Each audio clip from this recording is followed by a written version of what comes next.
Bang, terkait titik nol dari Pancasila nih Bang, apa sih yang menjadi landasan berpikir atau blueprint sehingga kata-kata atau kalimat titik nol Pancasila itu menjadi judul yang pas bagi kaum milenial pada khususnya untuk dapat membaca buku ini dan menunjukkan ketertarikan selain untuk menjadikan buku ini sebagai sebuah sistem ataupun sarana edukasi.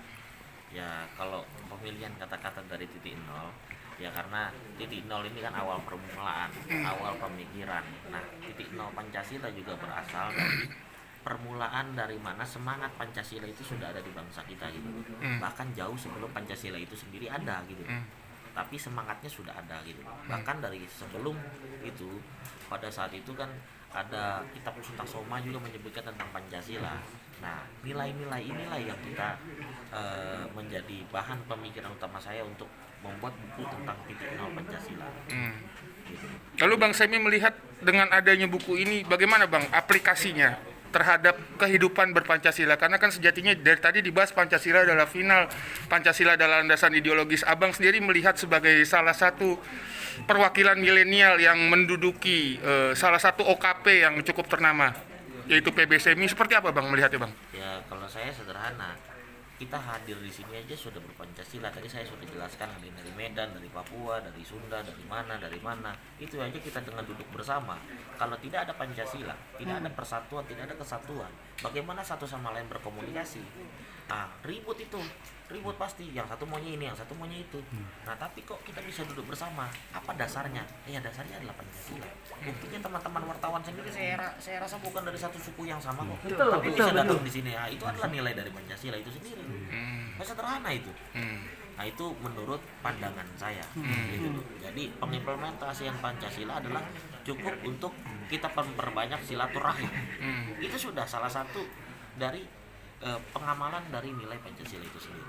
Itu sih. Sedikit Pak Direktur Eksekutif, ada sedikit pertanyaan sedikit Pak tentang kehidupan berpancasila nih. Bapak tadi menjelaskan bahwasanya bersama juga dengan yang tadi di link Zoom, bahwasanya kehidupan berpancasila itu harus dimulai dari selain daripada titik nol juga harus tidak boleh bertentangan atau menimbulkan paradoks. Nah, Bapak melihat kehidupan berpancasila di NKRI ini sampai sejauh ini seperti apa sih, Pak? Ya sejauh ini Pancasila digunakan oleh perspektif masing-masing ya. Jadi makanya kita orang-orang baik harus bersatu. Karena orang jahat yang terstruktur juga bisa memenangkan pertandingan. Makanya orang-orang baik harus bersatu dan menggunakan Pancasila untuk memenangkan ini. Karena Pancasila adalah sarana ya, untuk kepentingan apapun bisa dibelokkan ke banyak hal gitu. Itu yang kita harapkan mudah, dan kami Cokro Institute, PB Semi, saya dan Bintang berusaha menjadi trigger akan persatuan ini agar kita bisa punya proyeksi ke depan. Kita energinya tidak habis untuk hal-hal yang kalau visi misi tidak produktif. sampai sejauh mana Bang visi misi Pancasila sendiri? Visi misi dari ya Pancasila yang memerdekakan kita. Pancasila yang membuat kita bisa hidup sampai sekarang sebagai bangsa dan negara yang utuh gitu. Jadi kita berhutang dengan Pancasila. Karena ini adalah peninggalan peradaban dari generasi kita yang sebelumnya. Kita harus berusaha mempertahankannya dan menggunakannya untuk membangun republik ini. Bang, ada pesan khusus nggak sih Bang dari buku titik nol Pancasila ini? Pesan khususnya apa Bang?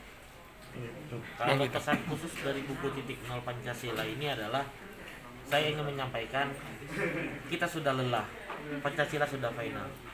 Kita sudah lelah dengan ini semua. Banyak orang yang sering membenturkan antara agama dan Pancasila. Terus banyak juga orang yang sering membenturkan adalah sosial dengan Pancasila, budaya dengan Pancasila. Tapi semua itu ada sebenarnya di dalam Pancasila. Jadi Pancasila itu bukan hanya sekedar slogan gitu loh. Mari kita sama-sama amalkan Pancasila dengan referensi buku yang sudah ada.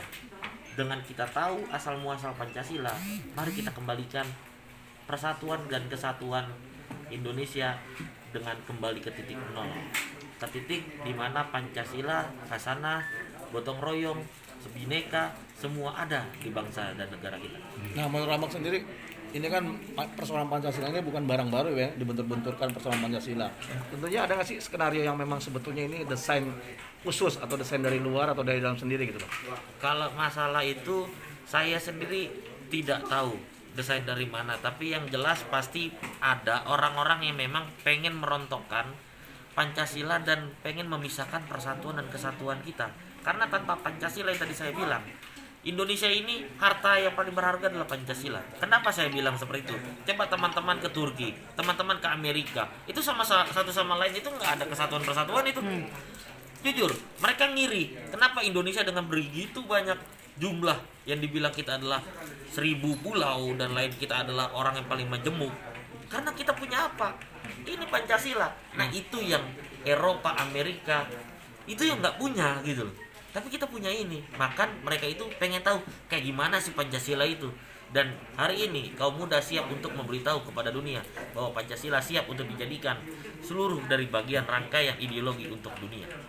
Sampai sejauh mana Bang rangkaian ideologi Indonesia bisa dalam tanda kutip berperan seperti yang Abang katakan tadi di dunia internasional, Bang? Sederhana. Kenapa saya bilang sederhana? Dengan Pancasila, dengan kita poin pertama, ketuhanan yang Maha Esa. Saya rasa seluruh masyarakat di dunia ini adalah bertuhan. Mayoritas penduduk di dunia ini adalah bertuhan. Tidak ada penduduk yang tidak bertuhan. Mungkin itu adalah segelintir orang. Itu adalah poin dari persatuan. Kesatuan dan persatuan siapa yang nggak ada gitu, siapa yang nggak mau, ya kan gitu. Keadilan sosial. Nah ini kan poin-poin penting dalam kehidupan sehari-hari. Dari kita orang, misalnya orang Arab, kita orang Eropa, kita orang apa kan gitu. Tetap aja ini adalah nilai dari sebuah kehidupan diri kita sendiri gitu loh. Ini nilai dari sebuah kehidupan manusia kok. Pancasila ini kan tumbuh dari dasar ke hati kita gitu loh. Nah maka dari itu saya yakin kalau Pancasila diterapkan kepada dunia, Indonesia bisa menjadi juru damai bagi dunia. Oke, siap. Makasih banyak atas waktunya Bang. Sukses selalu Makasih, Bang. Bang Semi. Sukses.